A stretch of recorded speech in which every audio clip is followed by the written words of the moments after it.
Djambo, Otep à toutes et à tous. Une salutation spéciale à toutes les femmes kamites, mères de l'humanité, où qu'elles se trouvent. Ici sur la terre-mère, aux Caraïbes, aux Antilles, aux Amériques, en Asie, en Australie, aux Arabies et en Europe. Nous saluons également au passage tous les courants de la Renaissance kamite et du panafricanisme pour le travail qu'ils sont en train de faire. J'aimerais vous rappeler ce soir que nous sommes dans un nouveau monde, où l'émergence d'un nouveau ordre scientifique est en édification, dont je suis le meneur de jeu. Je suis le pharaon Boutoubimbé. Le grand maître, notre maître, Cheikh Anta Diop, disait: le noir ignore que ses ancêtres, qui se sont adaptés aux conditions matérielles de la vallée du Nil, sont les plus anciens guides de l'humanité sur le chemin de la civilisation. Ce sont eux qui ont créé les arts. Ce sont eux qui ont créé la littérature. Ce sont eux qui ont créé les systèmes philosophiques. Ce sont eux qui ont créé l'écriture. Ce sont eux qui ont créé les sciences exactes. J'ouvre une parenthèse. La physique, les mathématiques, la mécanique, l'astronomie, le calendrier, etc., etc. Je ferme ma parenthèse. Ce sont eux, toujours eux, qui ont créé la médecine.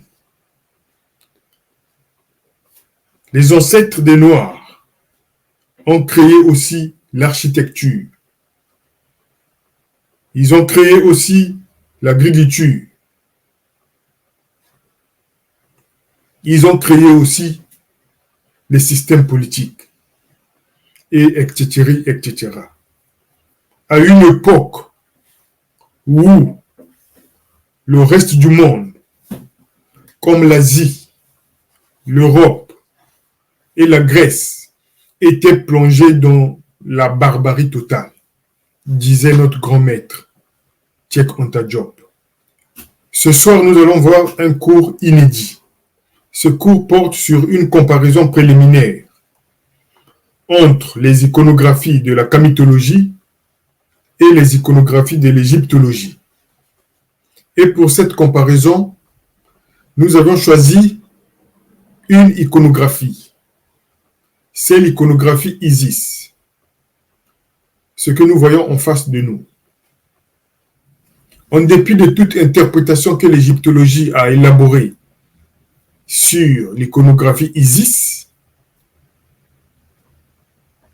aujourd'hui, nous aussi les kamites, nous allons apporter notre contribution à l'interprétation des iconographies. Et aujourd'hui, nous allons voir l'iconographie Isis. Y a-t-il vraiment une différence fondamentale entre l'iconographie Isis de la kamitologie et l'iconographie Isis de l'égyptologie? Dans un premier temps, nous allons commencer avec la kamitologie, et notamment avec l'iconographie Isis. Selon la kamitologie, d'après la méthode Bimbéné de description ethnographique des iconographies kamites, il ressort de ce qui suit. Isis n'est pas une déesse, comme le prétend haut et fort l'égyptologie, mais Isis est plutôt une corporation d'institutions politiques. Pour s'en convaincre, voici à présent l'iconographie Isis. Ici, l'iconographie Isis est décrite avec les 6 principes fondamentaux de l'institution politique. Parce que nous avions dit que Isis n'est pas une déesse, n'est pas un dieu, mais plutôt une institution politique. Et d'après la méthode Bimbene, nous décrivons ici les 6 principes fondamentaux de l'institution politique. Et donc ici, Isis est représenté de façon symbolique avec les 6 principes fondamentaux de l'institution politique. Ce sont ces constituants qui fait de Isis une institution politique. De façon symbolique, nous avons 1. La coiffure. Et cette coiffure a la forme d'une chaise. Or, la chaise est un trône dans les traditions kamites. 2. Les yeux ouverts. Les yeux ouverts dans la symbolique de l'institution politique représentent le département de l'environnement. 3. Le collier. Le collier dans la symbolique politique représente le département de l'économie. 3. Ankh. 4 plutôt. 4. Ankh. Ankh dans la symbolique de l'institution politique, dans la symbolique politique, représente le département des finances. 5. Le bâton. Et le bâton dans la symbolique politique représente la norme, ou les normes, comme vous voulez. Et le 6e, ce sont les pieds en marche.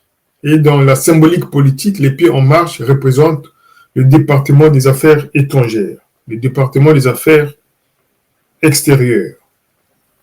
Et parmi ces 6 principes fondamentaux, ce qui nous intéresse ici le plus, c'est la coiffure d'Isis.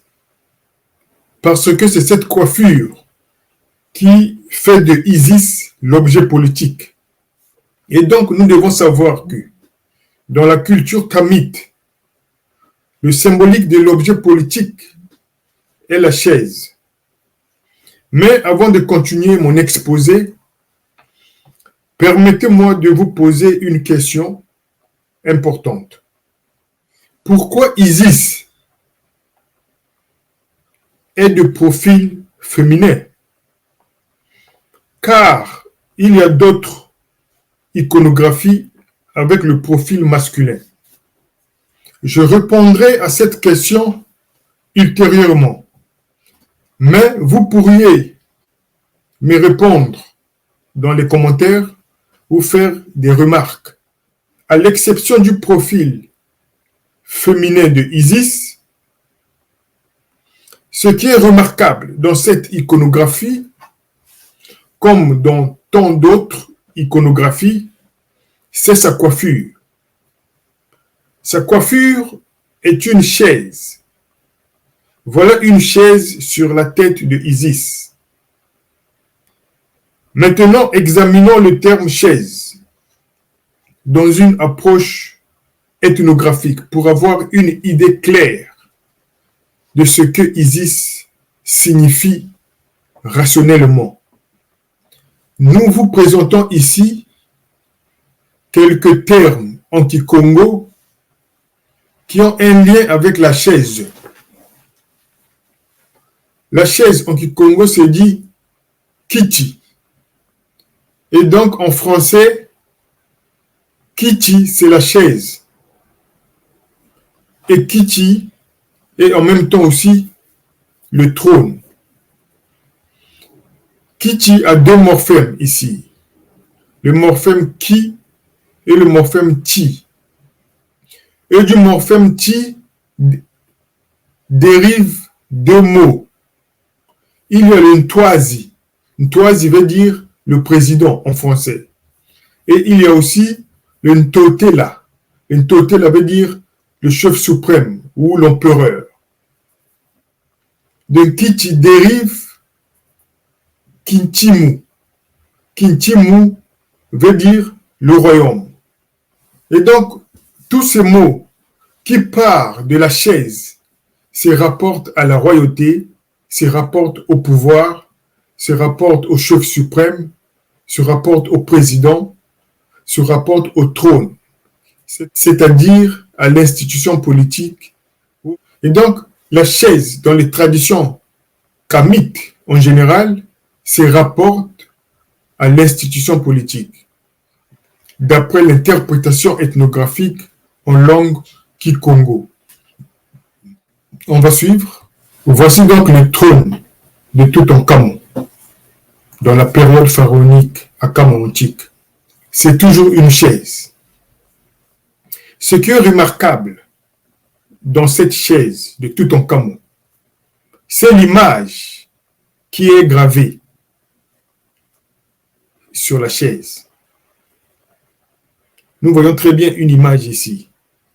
Et ces images montrent une femme qui fait asseoir un dignitaire. Cette femme debout fait asseoir un dignitaire.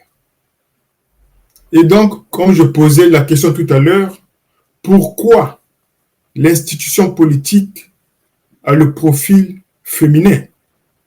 Voici donc la réponse à cette question.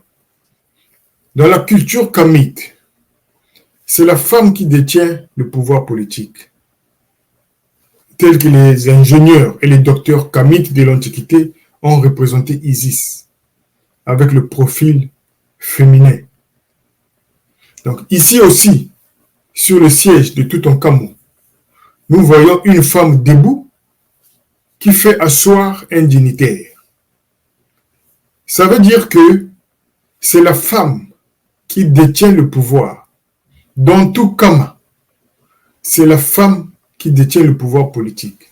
Cela veut dire que dans les traditions kamites, le pouvoir politique est lié à la femme. Parce que la femme est la mère de l'humanité. Puisqu'elle est la mère de l'humanité, elle est donc moins instrumentalisée et en même temps moins corrompue que l'homme. C'est pour cette raison l'institution politique à Kama a le profil féminin. Et donc ici, depuis l'Antiquité, nous voyons très bien comment les ingénieurs et les docteurs kamites de l'Antiquité ont représenté la scène de l'institution politique. Et donc, c'est une femme qui est debout et qui fait asseoir un dignitaire en lui prodiguant des conseils. Nous avions dit que Isis porte sur sa tête une chaise et la chaise est la symbolique de l'institution politique à Kama, depuis la préhistoire en passant par l'Antiquité jusqu'à aujourd'hui. Malheureusement, c'est devenu le contraire, c'est-à-dire que le dignitaire ne s'assoit plus sur la chaise aujourd'hui à Kama, à cause de la colonisation occidentale et arabe. Le dignitaire, on le fait porter un collier, ce qui ne relève pas de nos traditions. Or, nous venons de voir tout à l'heure ce qui est intrinsèquement de la tradition kamite. C'est la chaise qui est le trône, et la chaise représente l'institution politique et donc le pouvoir politique. On continue, on va suivre. Voilà encore un autre exemple. Le trône du roi Béanzin dans le royaume d'Ahomey au Bénin, donc actuellement à Kama Ouest. Et donc, c'est en forme d'une chaise aussi. Et donc, c'est ce qui représentait le trône du roi Béanzé. Le trône du roi Béanzin. Donc, nous sommes toujours dans les exemples pour que nous comprenions exactement la symbolique de la chaise dans les traditions kamites authentique. Voilà, donc on continue. Ici, nous avons encore un autre exemple qui est le trône Tikar. Le trône Tikar est un trône du peuple pygmée qui vit au Cameroun, à l'ouest du Cameroun. Et donc, ce trône aussi est une chaise. Et donc, vous voyez bien, c'est une chaise qui est marquée des symboles pour exprimer le pouvoir politique. Et donc, ça va toujours d'une chaise. Donc, c'est une chaise. Vous pourriez vous référer aux adresses qui sont ici, que j'ai mentionnées. Et donc, c'est toujours une chaise qui représente le pouvoir politique à Kama. On continue. Voilà encore un autre exemple. Nous avons ici la femme de Sa Majesté Empereur Haïlé Selassie, assise sur le trône. La femme ne bouge pas. Son mari est à côté. Les invités sont présents et vient se courber devant la cheftaine, devant la reine. Mais la reine ne se lève pas. La reine reste assise. La reine reste assise. Parce que c'est elle qui détient le pouvoir politique. C'est elle qui a le dernier mot.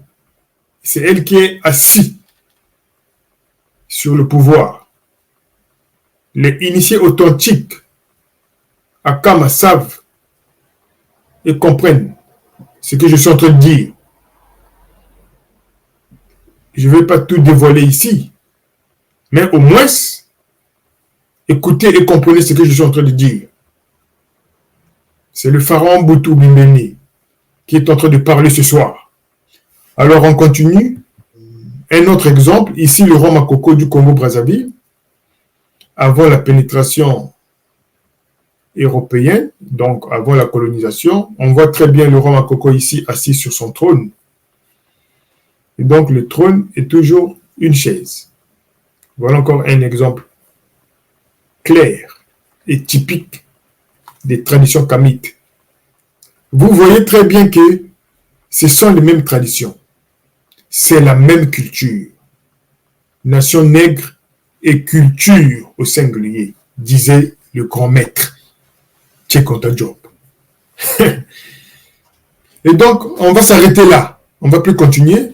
Je pense que les exemples que nous avions pris sont suffisants pour vous convaincre que la chaise à Kama, la symbolique de la chaise à Kama n'est pas Dieu ou n'est pas une déesse, mais représente l'institution politique comme nous venons de voir tout à l'heure. Maintenant, dans la deuxième partie, nous allons voir l'iconographie Isis de l'égyptologie. Voici l'iconographie Isis de l'égyptologie. L'égyptologie, et donc les égyptologues disent que Isis est une déesse des mers. Déesse, c'est un nom féminin. Et s'il faut parler de la masculinité, on dira Dieu. Parlons de Dieu alors.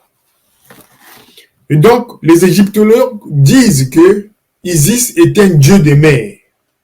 Dans la conception occidentale du terme Dieu. Dieu supposerait un être qui est perché en haut, quelque part en haut, et qui voit tout, et qui dirige tout, et qui commande tout, et qui connaît le destin de tout le monde.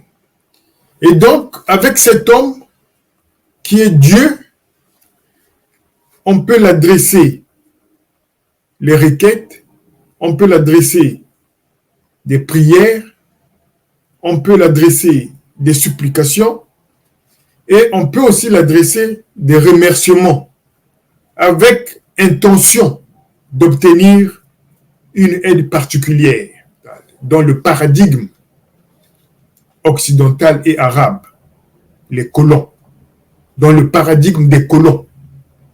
C'est ce qui signifie Dieu. Or, Akama, c'est tout à fait le contraire. Dieu signifie en langue Congo, Nzambe, Nzambe, Nzambe. Et lorsque nous analysons le terme Nzambe en langue Congo, Nzambe signifierait les êtres vivants naturels, c'est-à-dire le soleil, la lune, le vent, la faune, la flore et les minéraux. Et donc, tous ces êtres vivants naturels constituent un Dieu. Une particularité ne signifie pas Dieu dans les langues Congo. Ça veut dire l'homme à lui seul, sans l'apport de la faune, de la flore et des astres, ne peut signifier un Dieu. C'est ce que signifie Nzambe en langue Congo. Ce qui est tout à fait en antipode avec le paradigme des colons. C'est tout à fait différent. Ce n'est pas la même chose. Ce n'est pas la même chose. Et ils disent ici que Isis est un dieu, et le dieu des mers. Ils disent Isis est Dieu, donc la déesse des mers. Ils le disent à travers Wikipédia. Écoutons maintenant ce que disent les égyptologues de Isis à travers Wikipédia et dans toutes leurs thèses sur les iconographies de nos ancêtres. Je cite, Isis est une reine mythique et une déesse funéraire de l'Égypte antique. Le plus souvent, elle est représentée comme une jeune femme coiffée d'un trône. Je m'arrête là. Isis est représentée avec un trône sur la tête. Ils disent ça. Ils n'expliquent pas la coiffe de Isis qui est le trône. Donc pour eux, le fait d'avoir une chaise sur la tête fait de Isis une déesse funéraire même. Une déesse des funérailles en Égypte antique. Je ne sais pas exactement, nous ne savons pas exactement si c'est dans leur langue, la chaise et donc le trône veut dire les funérailles, je ne sais pas. En un mot, nous ne savons pas sur quelle base ils ont interprété Isis comme étant une déesse des funérailles. Ou encore une reine mythique, une reine mythique. Donc, qui n'est pas la vérité, quoi. Mythique, une reine mythique. Voilà ce que les égyptologues disent de Isis.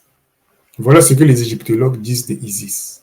On ne sait pas exactement sur quelle base ils disent que Isis est une déesse de funérailles ou une reine mythique. On ne sait pas sur quelle base. Pour nous, la base de Isis ici, c'est la chaise, donc le trône. Si le trône et donc la chaise signifient les funérailles en leur langue, là, on va accepter. Si la chaise signifie en leur langue une reine mythique, là, on va accepter. Mais jusqu'aujourd'hui, nous ne savons pas sur quelle base ils ont attribué à Isis la déesse des funérailles. Vraiment, c'est utopique. On ne comprend pas exactement. Et donc, c'est irrationnel. C'est tout à fait irrationnel. On ne comprend pas exactement sur quelle base. Contrairement à la kamitologie, qui s'est appuyée sur l'analyse ethnographique de symboles pour déterminer l'importance de l'iconographie Isis, l'égyptologie nous a rien démontré rationnellement. Les égyptologues ont élaboré une théorie que tout le monde peut élaborer. Même celui qui n'a pas été à l'école peut parler de Dieu et dire de n'importe quoi. C'est une théorie religieuse qui ne cloche pas avec cette iconographie Isis. Cette théorie religieuse ne cloche pas avec l'iconographie Isis. Et donc, visiblement, ça n'explique absolument rien. Ça n'explique absolument rien de concret et de précis. Et donc, nous ne comprenons pas aussi pourquoi les intellectuels africains, soit disons les intellectuels africains, ont relayé ces théories sur les iconographies. Nous allons encore voir une autre théorie, c'est toujours dans Wikipédia. Ça, je l'ai pris dans Wikipédia. Avant-hier, donc, c'est encore là-bas. Je cite, « Depuis le déchiffrement des hiéroglyphes et la mise en place de la science égyptologique au XIXe siècle, les aspects purement égyptiens de la déesse ont été découverts et vulgarisés par les savants auprès du grand public. » Et donc, les aspects purement égyptiens de la déesse ont été découverts et vulgarisés par les savants auprès du grand public. Ils disent bien par les savants. Donc, ce sont les savants qui écrivent ça. Si les savants écrivent de telles conneries, nous, on va nous appeler comment? Parce que nous partons d'une description ethnographique. Personne ne peut contredire ce que nous disons. Personne sur la planète Terre ne peut contredire. Alors, comment on va nous appeler? Si les savants écrivent ce que nous lisons, des conneries. Je continue. La personnalité d'Isis ne s'est toutefois pas entièrement débarrassée de son aura ésotérique, longuement élaboré depuis le XIVe siècle par les alchimistes et les mystagogues européens. Bon, écoutez, je ne vais plus continuer parce que c'est trop de conneries. C'est de n'importe quoi. Je ne peux plus continuer. Il parle de aura, que Isis, il parle de aura ésotérique. Il parle vraiment des trucs un peu bizarres. On ne sait pas d'où il tire ça. Parce que la représentation en elle-même ne parle même pas de aura. Je ne sais pas quel symbole signifie aura là-bas. Bon. On va vite voir l'iconographie Isis ici. Voilà donc l'iconographie Isis. Voilà. Il y a quel symbole là qui signifie aura? En tout cas, dans les langues kamites, en langue Congo, je ne vois aucun symbole qui signifie aura ici. En tout cas, moi, je ne vois rien. Je ne vois aucun symbole qui signifie aura ici, là. Aura. Aura ésotérique. Je ne vois pas le symbole qui signifie aura ésotérique ici. Moi, je ne vois absolument rien ici. Mais les égyptologues ont un devoir de nous l'expliquer. Nous voudrions ce que les égyptologues nous expliquent sur quelle base Isis est une déesse, est un dieu. C'est écrit où? Et quel symbole ici qui signifie Dieu, déesse? Il y a quel symbole ici, là, devant nous tous? Il y a quel symbole qui signifie déesse, Dieu? Ils doivent nous le dire. Ils ont le devoir de nous le dire et de nous l'expliquer. Et donc, cette théorie religieuse sur Isis ou encore sur les iconographies kamites en général est liée aux stéréotypes et aux préjugés racistes contre les kamites, contre le monde noir, dans le seul but de faire des kamites du monde noir un terrain religieux et des kamites des religieux, afin de nous détourner réellement de la vérité historique. En conclusion, je dirais ceci. Contrairement à ce que disent les stéréotypes d'égyptologie, il n'y a pas de corrélation entre la kamitologie et l'égyptologie en vue des exemples que nous venons de démontrer tout à l'heure.